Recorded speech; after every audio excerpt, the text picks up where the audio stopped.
I continue down a spiritual rabbit hole, thinking of the duality in my life, and I'm a big meditator, and I really have a deep reverence for Buddhist principles. And I was like, how can I tie Buddhism to Christianity, and this? How can the principles tie together? Again, this is me just contemplating contemplating infinity.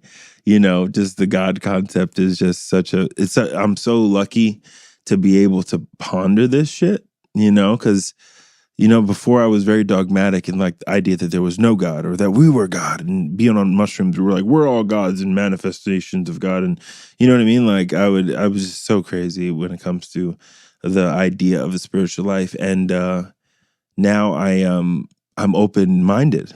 And I'm willing to look at spiritual practice and apply them in spiritual practice and principles and apply them in my life, But anyway, I started thinking about Buddhism because I'm such a heavy meditator, and there's so many parts of Buddhism that are important to me. Like for me, what makes Buddhism so cool to me is the Four Noble Truths, right?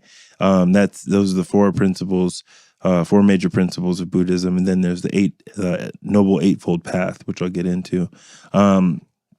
But the first noble truth is suffering. Life is always involved suffering in obvious forms and subtle forms. Even when things are good, we always feel an undercurrent of anxiety and uncertainty inside. And how true is that? And I say that shit on this podcast all the time. We talk about suffering. I talk about my alcoholic suffering. I talk about my mental illness and the suffering there. I talk about that suffering, but suffering too.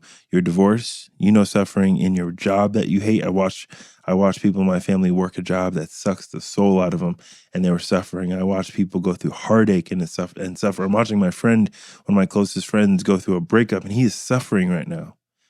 He's suffering right now. And I watch people go through financial suffering and financial anxieties and uncertainties. And so that first principle that life is suffering is just something to say, okay, I'm living a life that I know and I understand involves suffering. Cool. What's next?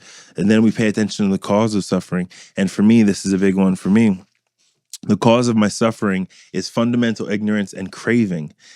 The leaning on the world is the reason of my suffering. I talk about that shit on the podcast all the time.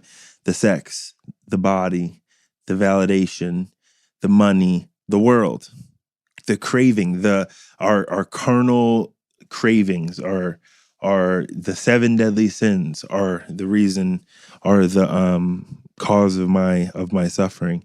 And the goal is to absolve myself of that. And then the third is the end of suffering. The end of suffering.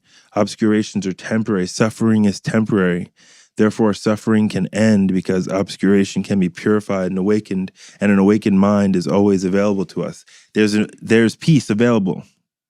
There's peace available. And I talk about meditation on here and I talked about it for weeks over and over. Peace in your own mind. I think I even wrote a post about it recently. Finding peace in your own mind. Don't find peace in the world, man. Don't find peace in the world. Find peace in your own mind. And that's where my suffering ended. It's where my real suffering. I still have suffering. I still struggle with lust. I still struggle with greed. I still struggle with pride. I still struggle with these things. But I don't suffer anymore. Pain is part of life. Suffering is optional. Suffering is optional. And you don't have to suffer. Just find peace.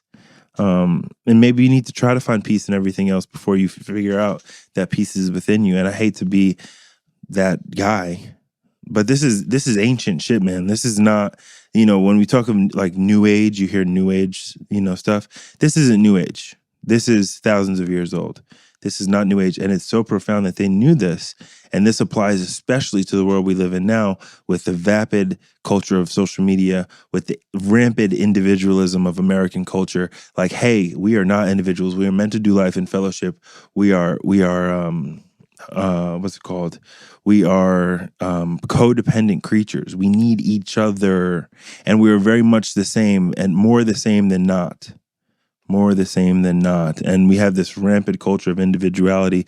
Be yourself. Yes, be yourself. I myself, I think I am an odd egg, but I think I'm just like you.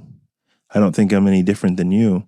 I think I have my own experiences. I have my idiosyncrasies, but I'm just like you, and I feel that, generally.